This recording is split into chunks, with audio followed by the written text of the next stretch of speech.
안녕하세요, 변호사님. 오랜만에 봬요. 네. 오랜만에 뵙습니다. 잘 지내셨죠? 네. 네, 변호사님 처음 뵙는 시청자분들 위해서 변호사님 소개 간단하게 부탁드릴게요. 안녕하세요. 손영서 변호사입니다.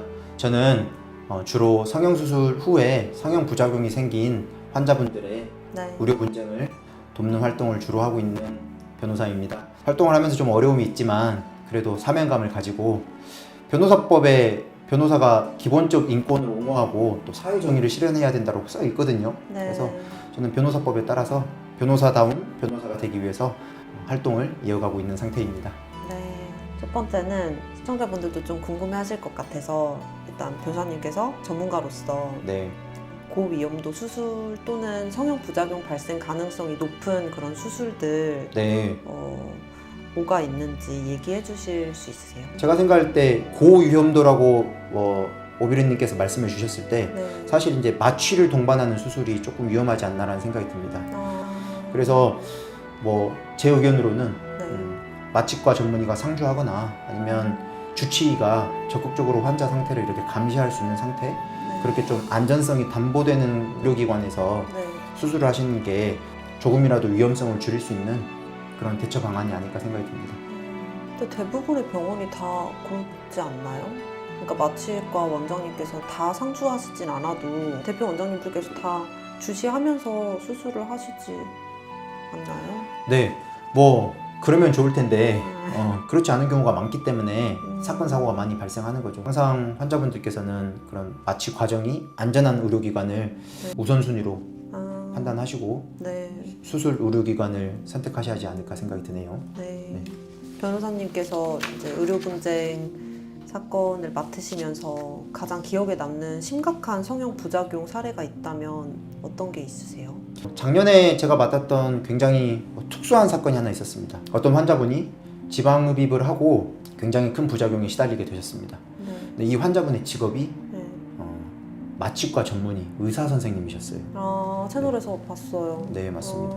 그래서 결국은 이게 시사하는 바가 굉장히 큰데요. 네. 그러니까 결국은 이렇게 성형 부작용이라는 게 의사가 피해자가 될 수 있다는 점을 봤을 때도 성형 부작용을 피하는 게 굉장히 어렵습니다. 네. 그래서 우리나라 성형 수술과 부작용 문제가 굉장히 심각하다라는 걸 보여주는 대표적인 사례가 아닌가 싶고요. 네.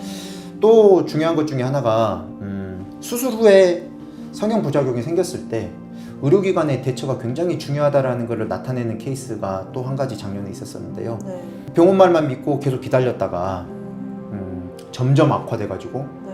그리고 너무 심각해져서 대학병원을 갔더니 네. 이거 응급수술 당장 해야 된다 해서 바로 그 다음날 입원을 하셔서 수술했었거든요. 그래서 20일 넘게 입원을 하셔가지고 이 피부 괴사에 대한 수술을 하셨던 분이 계세요. 환자의 상태가 악화되는 걸 방지하기 위해서 원장님들께서 좀 현명한 판단을 하셔야 되지 않나, 이런 말씀을 좀 드리고 싶습니다. 사실 성형외과 원장님들께 그런 말씀을 좀 드립니다. 본인이 해결하려고 하지 말고 문제가 좀 심각한 것 같으면 다른 병원 가봐라, 대학병원 가봐라 이렇게 말씀을 하시면 그 원장님께서도 이 문제를 좀 가볍게 해결할 수 있을 일인데 환자의 상태가 악화되는 걸 방지하기 위해서 원장님들께서 좀 현명한 판단을 하셔야 되지 않나, 이런 말씀을 좀 드리고 싶습니다.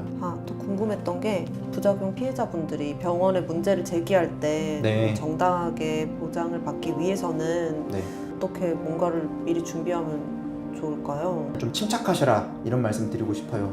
침착한 마음을 가지시기를 권유드리고, 또 두 번째로는 중요한 것 중에 하나가 그 의무기록지, 진료기록부를 확보하는 게 굉장히 중요합니다. 진료기록부는 우리 의료법에서 정당한 이유 없으면 발급은 무조건 해야 된다라고 되어 있으니까요. 만약에 발급을 해주지 않으면 경찰을 불러도 됩니다. 이런 부분들, 사실 경찰서에 어떻게 112에 신고해서 뭐라고 해야 되는지는 제 채널에 상세하게 나와 있으니까 네네. 아예 대본까지 써 있거든요. 그렇게 해서 참고를 해주시면 좋을 것 같고요. 또 굉장히 중요한 것 중에 하나, 다른 성형외과나 또는 다른 대학병원을 좀 다녀오셔가지고 객관적으로 내가 지금 어떤 상태인지를 좀 진료를 받아보시면 좋을 것 같습니다. 그게 앞으로 법적인 절차를 위해서도 중요하겠지만 환자분의 어떤 건강 상태를 위해서도 중요한 거니까 그런 조언 말씀을 좀 드리고 싶네요. 네. 그 다음에 이렇게 해가지고 환자분께서 다 진행을 했는데도 잘 안 되신다 싶으시면 전화 또는 변호사님들 많으시니까 여러분들 환자분들께서 이렇게 네이버에 검색해 보시면 전화 상담, 대면 상담, 낮은 비용으로 변호사 상담을 할 수 있습니다. 요새는 세상이 좋아져서 네네. 네. 이런 부작용이 있는데 이런 부분에 대해서 의료 과실을 따질 수 있을까요? 이런 부분에 대해서 업무상 과실치상으로 형사고소를 할 수 있을까요?를 법률 상담을 좀 받아보세요. 그러니까 중요한 거는 포기하지 마시고 적극적인 노력을 해보시면 좋지 않을까 생각이 듭니다. 네. 어떻게 의료 분쟁을 대응할 것인가? 첫 번째, 흥분하지 마세요, 환자분들. 자, 두 번째입니다. 의료기관에 찾아가서 설명을 요구하세요. 세 번째 단계에 대해서 말씀드릴게요. 여러분도 잘 아시는 진료기록부 발급입니다. 다른 병원에 가서 진단을 한번 받는 거예요. 즉 진단서나 소견서를 다른 성형외과에 가서 한번 받아보시기도 하시고, 다섯 번째, 여러분들께서 다 기록을 하시면 좋습니다. 의료분쟁 전문 변호사로 활동하시면서 어려우신 점이라든지 힘드신 점 없으세요?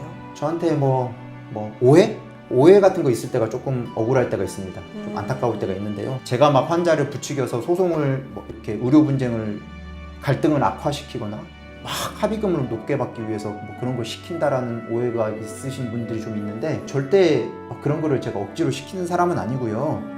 제 의료인이 그런 글을 썼다가 명예훼손으로 처벌받으면 안 되니까 네. 그런 부분에 대한 사실관계는 좀 바로잡고 싶은 부분들, 이 부분이 제가 드리고 싶은 말씀입니다.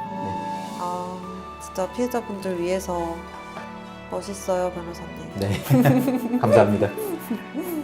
제가 아까 강영민님 얘기 말씀드렸잖아요. 네. 그분이 아는 누나분께서 수술을 받다가 마취 되어가는 과정에서 원장님이 바뀌신 거를 보고 이제 잠들었다고 아, 정말. 그런 네. 썰을 풀어주셨는데, 결론적으로 원장님께서 인정을 하고 사과를 네. 하셨대요. 네. 네. 오비르님 잘 알고 계시는 것처럼 제가 시위하고 있는 네. 그 사건이 네, 이제 어떻게 되어가고 주로 있어요? 대리수술에 대한 내용인데, 아주 잠깐만 수술하더라도 대리수술이다. 네. 그 사람이 뭐 의사이든 의사가 아니든 의사를 하더라도 환자분한테 사전에 동의를 구하지 않고 들어와서 수술을 한다라고 하면 그거는 대리수술이라는 점을 제가 아주 이 사회에 널리 알려서 성형외과에 좀 경종을 울리고 싶다. 네. 이런 것 때문에 제가 막 눈 오는 날 막 네. 시위하고 있고 막 그렇습니다. 시위하는 모습 처음 봤을 때요. 네. 그때 조금 마음속으로는 이런 생각했던 것 같아요. 왜 저렇게까지 하시는 거지?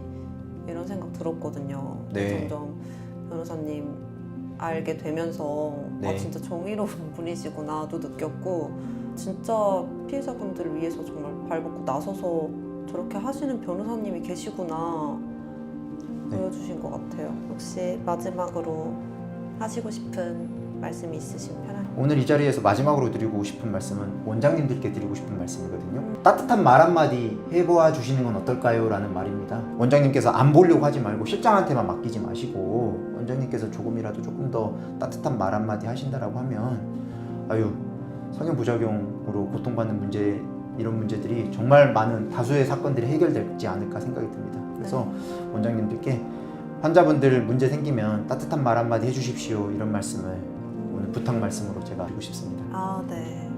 감사합니다. 훈훈하게 마무리를 네. 해주셔서 맞습니다. 감사합니다. 네.